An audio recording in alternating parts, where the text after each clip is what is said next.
बिस्मिल्लाहिर्रहमानिर्रहीम। अस्सलाम वालेकुम वरहमतुल्लाहि वबरकातुहू। FBISC की तरफ से क्लास 9th के जो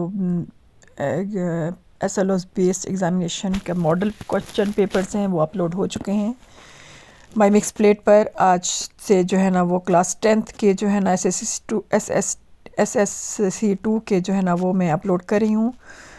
इसमें अभी बायो का पेपर जो है ना वो मॉडल क्वेश्चन पेपर अपलोड हो रहा है।